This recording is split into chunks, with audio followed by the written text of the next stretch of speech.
नमस्कार दोस्तों, स्वागत है आपका मेरे YouTube चैनल मोनिका भक्ति में। कैसे हैं आप सब? आशा करती हूँ कि आप सब अच्छे होंगे। तो आज इस वीडियो में हम बात करते हैं सावन के गणेश चतुर्थी व्रत की तारीख, मुहूर्त, महत्व और उसकी व्रत कथा जानते हैं। चलिए वीडियो स्टार्ट करते हैं। सावन मास के कृष्ण पक्ष की चतुर्थी को गजानन संकष्टी चतुर्थी कहा जाता है। इस बार 6 जुलाई को सावन की संकष्टी चतुर्थी मनाई जा रही है। इस साल इसका धार्मिक महत्व बहुत खास माना गया है। दरअसल सावन का महीना भगवान शिव को समर्पित होता है और गणेश जी भगवान शिव के पुत्र कहलाते हैं। इसीलिए सावन में जो संकष्टी चतुर्थी आती है, इसकी मान्यता है बहुत खास मानी जाती है।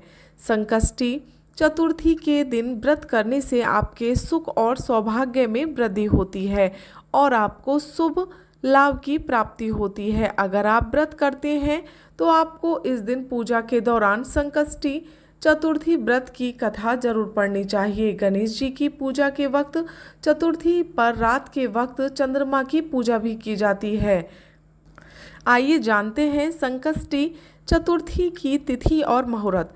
सावन की संकष्टी चतुर्थी 6 जुलाई को सुबह 6:31 पर सुबह आरंभ होगी और इसका समापन 7 जुलाई को रात में 3:13 पर होगा।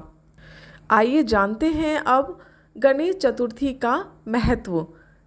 संकष्टी चतुर्थी कष्टों को हरने और संकटों को दूर करने वाली मानी जाती है। इस व्रत को करने से आपके सुख और सौभाग्य में वृद्धि होती है। गणपति आपके सभी कार्यों में आ रही विघ्न बाधाएं दूर करके उन्हें सफलतापूर्वक पूर्ण करवाते हैं। आपके जीवन में सभी प्रकार के संकट दूर होते हैं। आइए अब जानते हैं इसकी पूजा विधि। चतुर्थी के दिन सुबह जल्दी उठकर स्नान कर लें और स्वच्छ वस्त्र धारण करके हाथ में जल लेकर गणेश जी के सामने व्रत करने का संकल्प लें। पूजा स्थल पर लकड़ी की चौकी पर पीला कपड़ा बिछाकर उस पर गणेश जी की प्रतिमा स्थापित करें। उसके बाद गणेश जी का अभिषेक करें, चंदन लगाएं और वस्त्र अर्पित करें। अगर आप प्रतिमा पर वस्त्र नहीं अर्पित कर सकते तो मन में श्रद्धा भाव रखते हुए कलाव अर्पित करें।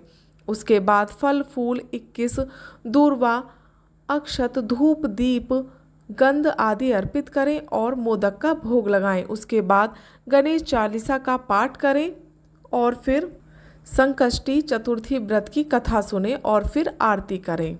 शाम की पूजा में एक बार फिर से गणेश जी की इस विधि से पूजा करें और आरती करें। उसके बाद चंद्रोदय पश्चात चंद्रमा को अर्घ्य दें और व्रत का पारण करें।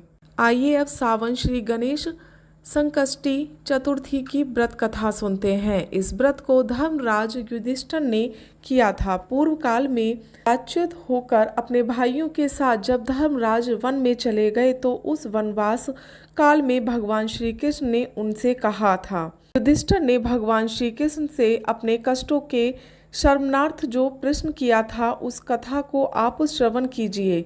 युधिष्ठिर पूछते हैं कि हे पुरुषोत्तम, ऐसा कौन सा उपाय है जिससे हम वर्तमान संकटों से मुक्त हो सकें? हे गदाधर, आप सर्वज्ञ हैं, हम लोगों को आगे अब किसी प्रकार का कष्ट न भुगतना पड़े, ऐसा उपाय बतलाइए। स्कंद कुमार जी कहते हैं कि जब धैर्यवान युधिष्ठिर विनम्र भाव के साथ हाथ जोड़कर बारंबार अपने कष्टों के निवारण का उपाय पूछने लगे तो भगवान श्री कृष्ण ने कहा कि हे राजन, संपूर्ण कामनाओं को पूर्ण करने वाला एक बहुत बड़ा गुप्त व्रत है।